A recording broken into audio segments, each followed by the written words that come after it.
Soal kebakaran hutan dan lahan di kawasan Bromo, tepatnya di Bukit Dingklik, Pasuruan, Jawa Timur, terus meluas. Kebakaran terdeteksi ke 5 titik seluas 889 hektar.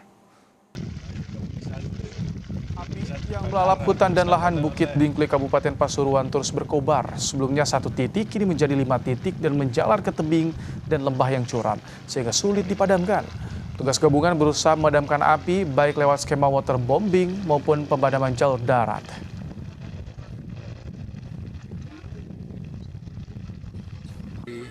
Hari ini masih terjadi kebakaran, utamanya yang paling parah ini adalah di sekitar daerah Dingklik ya, di sekitar penanjakan itu, di sekitar situ ada 5 titik ya, 5 titik spot kebakaran. Bagaimana kita dapatkan dari visual dari yang dilakukan oleh heli waterbombing. Pemadaman kebakaran lahan Gunung Bromo terkendala embusan angin kencang. Api yang menyambar vegetasi kering dan embusan angin kencang mengakibatkan kebakaran cepat meluas. BNPB menargetkan dalam 3 hari ke depan kebakaran lahan dapat dipadamkan.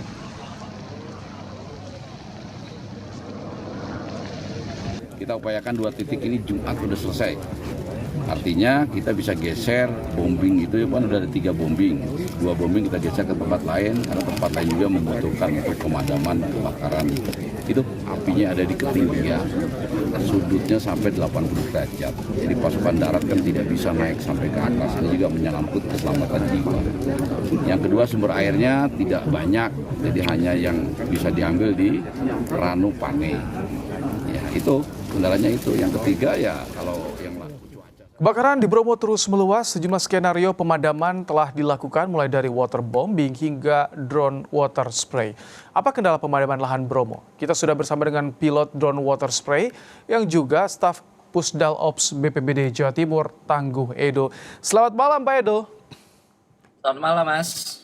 Pak Edo, bisa diceritakan, jadi bagaimana proses pemadaman dengan drone spray untuk di lahan Gunung Bromo, Pak Edo? Ya Mas, selamat malam, terima kasih kesempatannya. Untuk pemadaman Bromo dengan water spray, kami menggunakan DJI Agres ya Mas ya, yang berkapasitas 100 liter. Dan kami juga mencampur dengan air dan zat khusus untuk memecah api. Jadi untuk mengurangi kapasitas api itu, kami menggunakan campuran tersebut Mas. Jadi dengan harapan dengan campuran itu kami dapat mengurangi dan tidak meluaskan api yang dari Bromo tersebut. Namun ada kendala juga Mas. Oke. Ya. Pak Edo, kalau misalkan kita lihat ini ukuran drone-nya memang lebih besar dibandingkan drone-drone pada umumnya untuk kamera ya, untuk monitoring visual udara. Ini tadi apa, 100 liter sekali angkut? Iya. Kapasitasnya. Benar. Jangkauannya 100 liter Mas. Jangkauannya itu bagaimana, Mas Edo? Jangkauannya kami bisa sampai 2 kilo. Dengan ketinggian bisa sampai 200 sampai 300 meter dari Sabana Bromo. Jadi tujuannya kami memakai drone karena seluruh darat tidak bisa menjangkau lokasi api, jadi kami memakai drone. Seperti itu Mas. Itu perlu kehati-hatian, tidak misalkan dari sumber atau titik api hingga ketinggian drone itu ada batasnya nggak? Kan apakah seberapa rendah bisa terbang itu? Untuk kondisi di Bromo, kami maksimal di ketinggian 15 sampai 20 meter Mas, supaya tidak angin dari drone tersebut karena cukup besar, angin tersebut tidak menyebabkan lebih luasnya api tersebut Mas. Jadi kami mempunyai batas maksimum untuk drone tersebut untuk saat water spray, seperti itu Mas. Itu untuk keahlian mengoperasikannya, apakah tingkat kesulitannya sama dengan drone untuk kamera monitoring itu, Mas Edo? Tingkat kesulitannya cukup tinggi juga Mas, karena kendala juga dari Bromo, cuaca yang cukup angin yang cukup lebih tinggi dari biasanya ya Mas ya, dan kondisi di sana tebing, jadi kita juga perlu antisipasi bagaimana pengoperasian drone tersebut.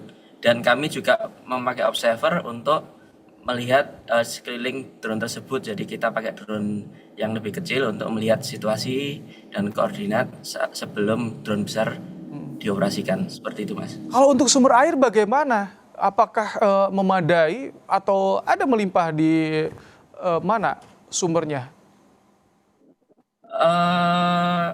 Karena itu di Sabana Bromo, Mas. Jadi kami memakai tandon lipat yang diisi oleh campuran tadi dan air supaya kami dapat mengambil atau ambil sumber air dari yang sudah kami sediakan terlebih dahulu, Mas. Oke. Gitu.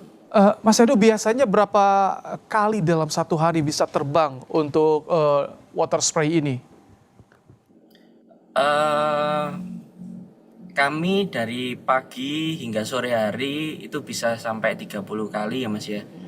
Tergantung situasi dan kondisi itu maksimalnya.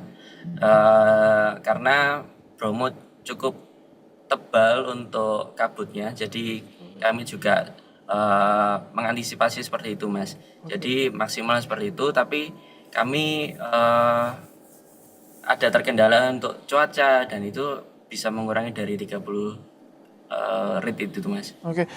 Ini ada berapa drone yang disiapkan oleh BPBD untuk pemadaman di Bromo ini, Mas? Untuk unitnya kami masih satu, Mas. Cuman karena sudah ada waterbombing, jadi kami bisa beroperasi di bawah ketinggian dari helikopter tersebut. Oke. Mas Edo, Jadi kami tidak bisa oke. Ini yang membuat kebakaran semakin cepat meluas, pantauan di lapangan itu apa sih? Karena kan awalnya 1 titik, bahkan sekarang menjadi 5 titik gitu. Ya, untuk tambah meluas ya, Mas ya. Karena faktor angin, Mas. Di Bromo cukup kencang. Jadi dan bukan angin saja, jadi rumput-rumput dan vegetasi yang di Bromo cukup kering. Jadi untuk tersulut dengan api sangat mudah tercepat untuk meluasnya, begitu. Oh, oke. Jadi memang angin yang cepat ini jadi kendala juga ya, yang mempersulit proses pemadaman. Ada bombing, ada juga water spray dari drone. Pembagian kapasitasnya atau yang bisa efektivitasnya seperti apa? Apakah ketika untuk kondisi tertentu ini bagiannya drone, kondisi tertentu ini bagiannya waterbombing, seperti apa, Mas Edo? Jadi untuk pembagiannya, untuk drone sendiri itu dari bawah hingga ke medium altitude ya, Mas ya. Jadi di tengah-tengah untuk bagian lereng itu bisa dijangkau oleh drone. Tapi kalau yang bagian atas seperti B29 dan B30 yang cukup tinggi itu bagiannya waterbombing dari helikopter. Oh, oke. Anda kan ada juga disediakan kamera ops juga untuk memantau bagaimana visualnya di sana ya. Ada gambaran tidak atau data terkini, Mas Edo, luas sebaran lahan yang terbakar hingga saat ini, informasinya seperti apa? Informasi resmi dari TNBTS sudah 921 hektar, Mas. Wah, bertambah terus ya, Mas ya? Iya, hingga saat ini yang terupdate sudah mungkin hampir 1.000. Namun kami dari BPBD Jatim selalu mengupayakan penanganan lebih dimaksimalkan seperti itu, Mas. Itu di berapa kabupaten, berapa wilayah yang terdampak, Mas Edo? Ada 3 wilayah yang terdampak, Mas. Oke, baik. Mas Edo, Mas Tangguh Edo, Pusdal Ops BPBD Jatim dan juga pilot drone water spray yang ikut dalam proses pemadaman Gunung Bromo. Terima kasih meluangkan waktu di program Kompas Malam dan berbagi cerita untuk kami. Terima kasih, selamat bertugas kembali nanti, Mas Edo. Ya, terima kasih.